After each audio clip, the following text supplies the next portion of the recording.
Bom, pessoal, dando continuidade ao nosso estudo ainda dentro dos números racionais, vamos ver as dízimas periódicas e a fração geratriz. Vamos analisar essa situação. Transformação de fração em número decimal. Para transformar uma fração em número decimal, basta dividir o numerador pelo denominador. Muito simples pegar uma fração para transformar em um número decimal. Basta dividir numerador por denominador, certo? 5 dividido por 4, o número mais próximo, que multiplicado por 4 chega a 5, é 1. 1 vezes 4 é 4. 5 menos 4 é 1.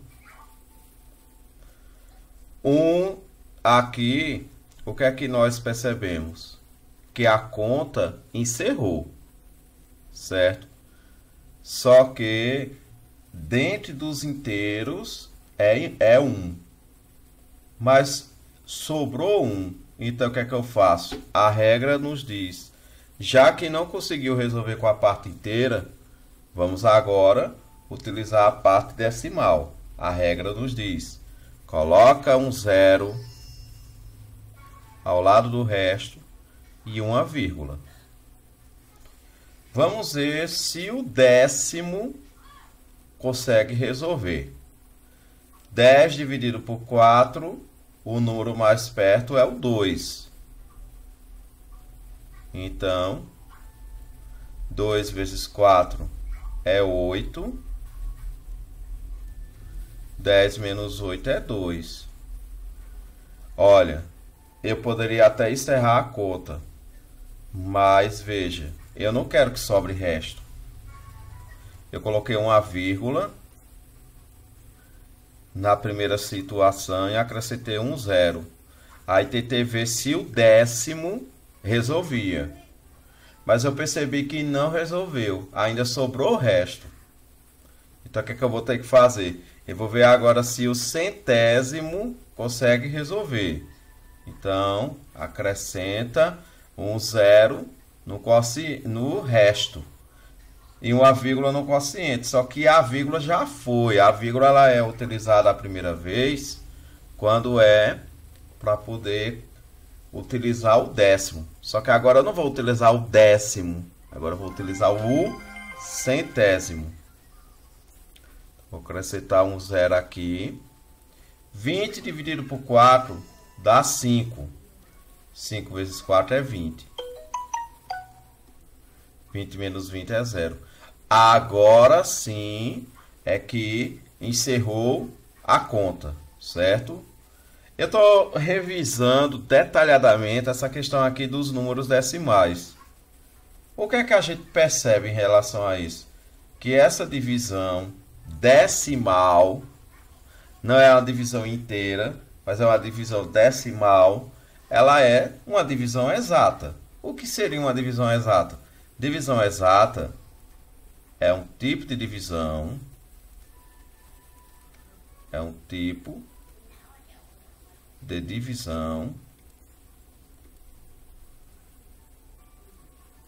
em que o resto é zero.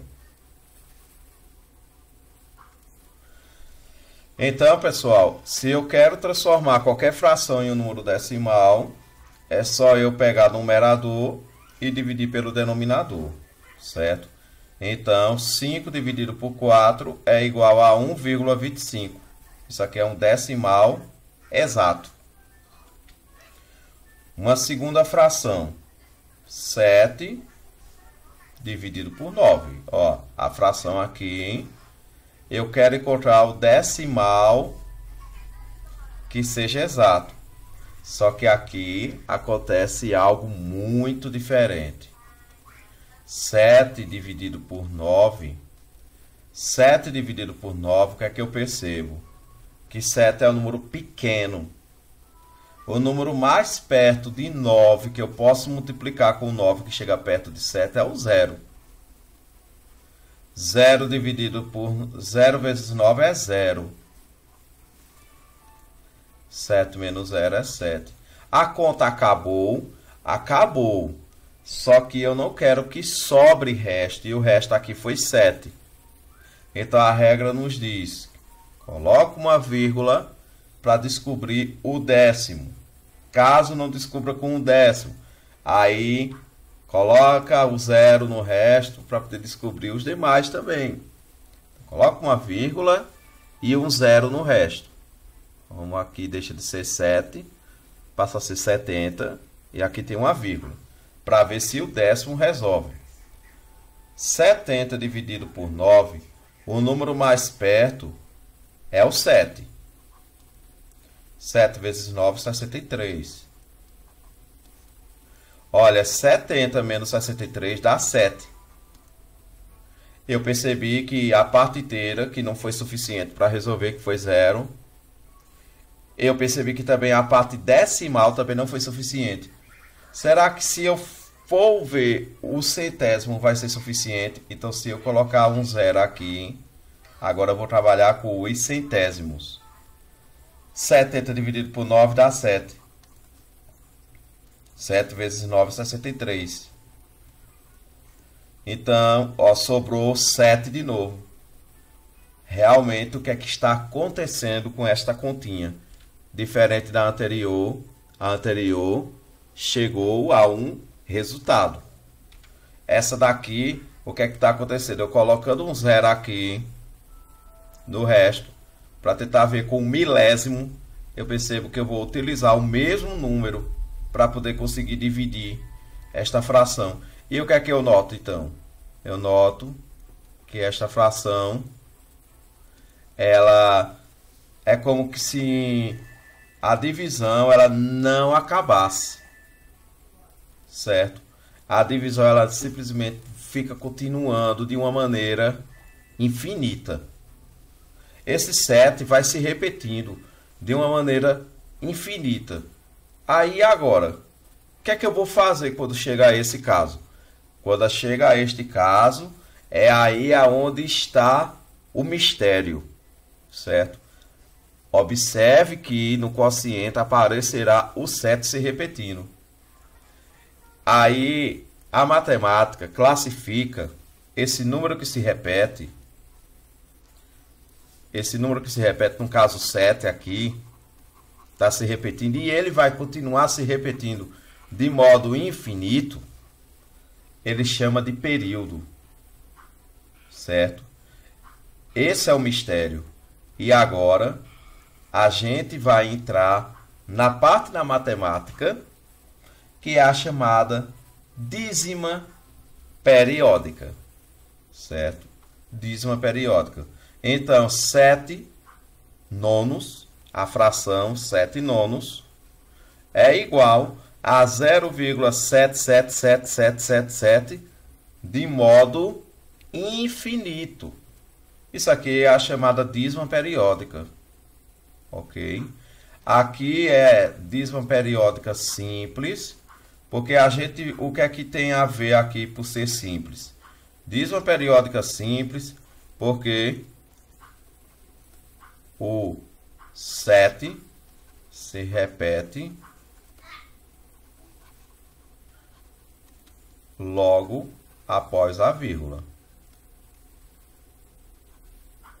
certo? E é o que a gente vai estudar hoje. Essas dízimas periódicas. Olha aqui uma terceira situação. 5 sextos. Se eu pegar 5 for dividir por 6, vai acontecer a mesma coisa. 5 sextos. 5 é menor. Então, 0 vezes 6 é 0.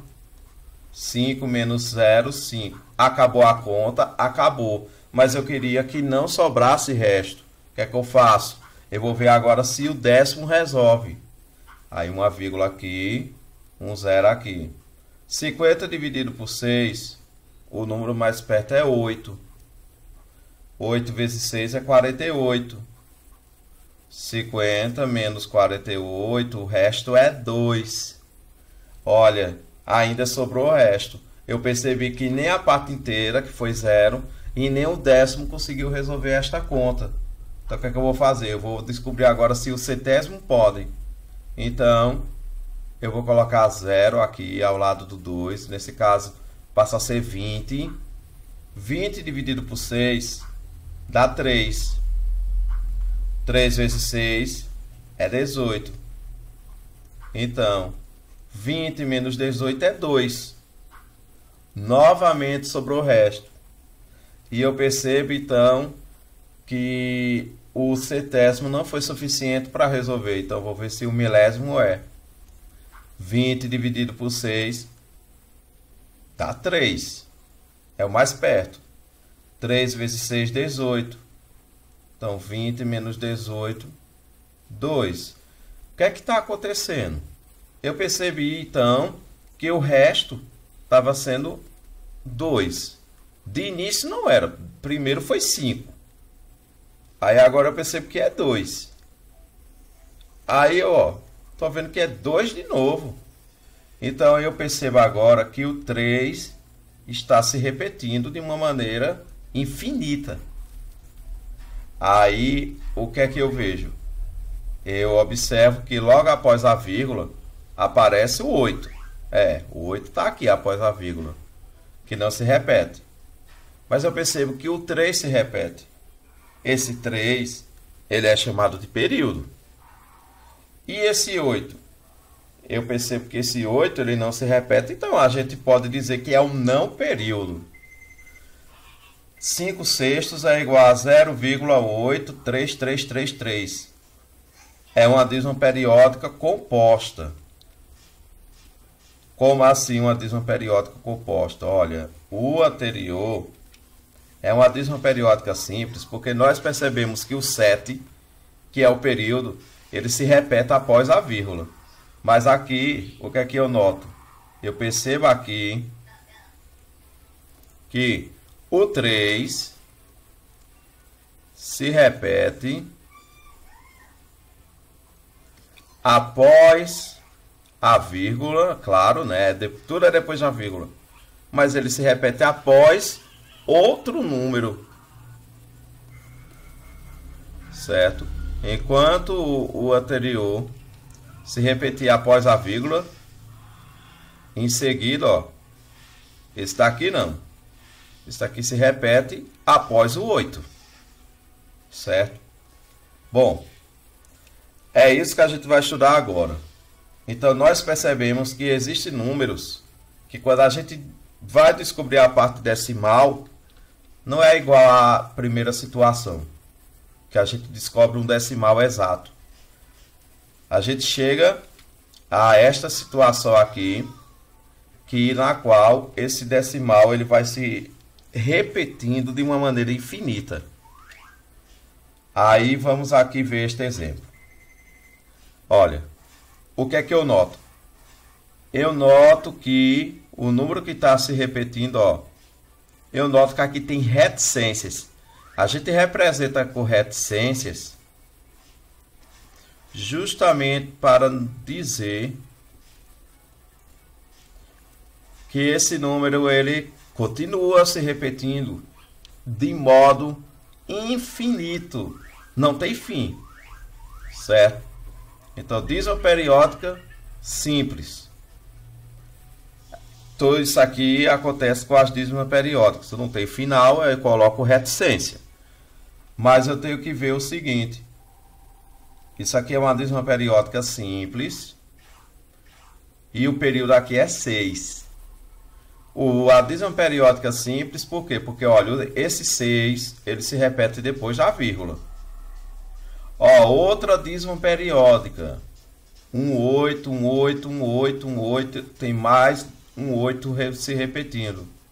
Ela também é uma dízima periódica simples, porque esse 18 se repete logo após a vírgula. A letra C é uma dízima periódica simples, porque esse 35 está se repetindo logo após a vírgula, certo? Aí, quem seria esse período? O período é o número que se repete. Já a letra D, eu percebo que o 7 está se repetindo, mas está se repetindo após um outro número. Aí ele é chamado de dízima periódica composta, porque ela tem a parte que se repete e tem a parte que não se repete. Já a letra E, eu percebo que o 3, 3, 3, 3, ele está se repetindo após o 41. É uma dízima periódica composta, porque ó, o período é o que se repete e o não período é o que não se repete. Quer dizer, o período é o que se repete, não período é o que não se repete. Certo? Bom, e o que seriam dízimas periódicas? As dízimas periódicas são representações numéricas que podem ser representadas de maneira decimal, certo? E pode ser representado de maneira fracionária. Então, nós temos aqui representação fracionária, representação fracionária,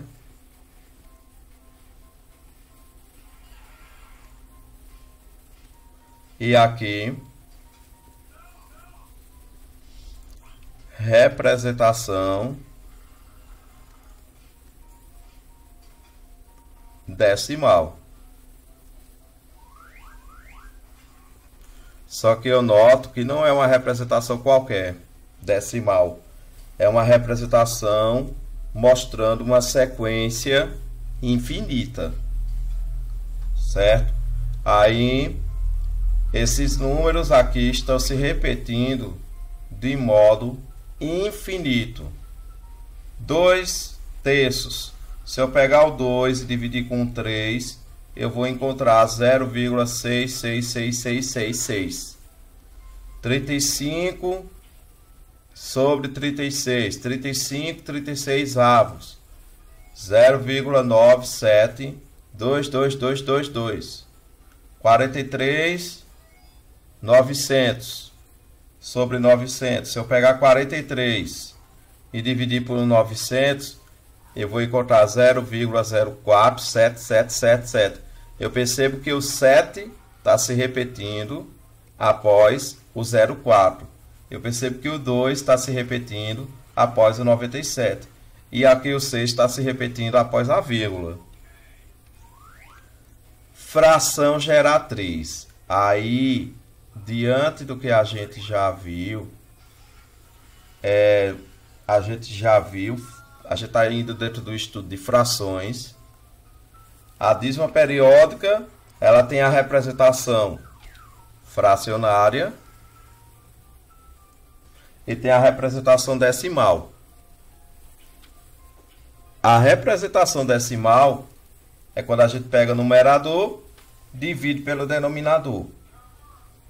E o resultado da divisão vai dar o número decimal. Mas e a representação de fração? É o que a gente chama fração geratriz. A fração geratriz é aquela que dá origem a uma dízima periódica, certo? Por exemplo, 4 nonos é a fração geratriz da dízima 0,4444, certo? Aí, então, é isso que ocorre. A representação fracionária da dízima 4 nonos, isso aqui é chamado de fração geratriz. 4 nonos é a fração geratriz da dízima periódica 0,4444. 43 sobre 900 é a representação fracionária, no caso é a fração geratriz, certo? Fração geratriz da dízima periódica 0,047777. Ok? Então, fração geratriz é como o próprio nome fala, gerar, ela vai dar origem. A origem é uma dízima periódica. Ainda dentro das dízimas periódicas, nós já sabemos que são decimais infinitos, que a partir de alguma casa após a vírgula, passam a repetir de determinada sequência de algarismos de modo infinito. Essa repetição é indicada por reticências e é chamada de período. Então, aqui, 0,66666. Quem é o período? O período é 6. 8,54. Quem é o período? 54. 875. Quem é o período? 875. Observação. Além das reticências, uma dízima pode ser representada pelo traço em cima do número que se repete. Tipo, ao invés de eu colocar a reticência, 8,54, colocar a reticência, eu poderia colocar 8,54 com um tracinho em cima do período, certo? Fica até melhor, tipo 32,6875. Pronto. Aí eu coloco um traço em cima do 875, para dizer que é ele que se repete, certo? A gente já falou um pouquinho disso. Dízima periódica simples. A dízima periódica simples é aquela em que o período, no caso a parte que se repete, aparece logo após a vírgula. Exemplo. Olha, eu percebo que o 86 está após a vírgula. Ok? 0,3333 está logo após a vírgula. 3,036 está logo após a vírgula, certo? Então, o período aqui é 86. A dízima periódica, ela também tem a parte inteira, mas quando a parte inteira é zero, certo? Parte inteira, ela é zero, aí não é colocada a parte inteira. Certo? Parte inteira, zero. Ela não é colocada. Ela é levada em conta quando a parte inteira é diferente de zero. Então, esse daqui. Esse daqui é uma dízima periódica. Parte inteira 3 e período 0,36. A composta. A dízima periódica composta é aquela em que há uma parte não repetitiva entre o período e a vírgula. Exemplos. 0,8333333. A gente pensa que é 833, mas não é. A gente percebe que esse 3 vai se repetindo de uma maneira infinita. O 8 não. O 8 só aparece uma vez. Então o 8 é a parte que não repete. A gente chama de não período, não periódica. O período é 3. Aqui 7, aí alguns podem até dizer, não, é 235,55. Não, ó. Seria 235 se tivesse reticências. Aí a gente saberia que quem se repete é o 235, certo? Mas aqui a gente nota que a reticência aparece depois do 5. Mas, então esse 23 aqui, ele é a parte não periódica.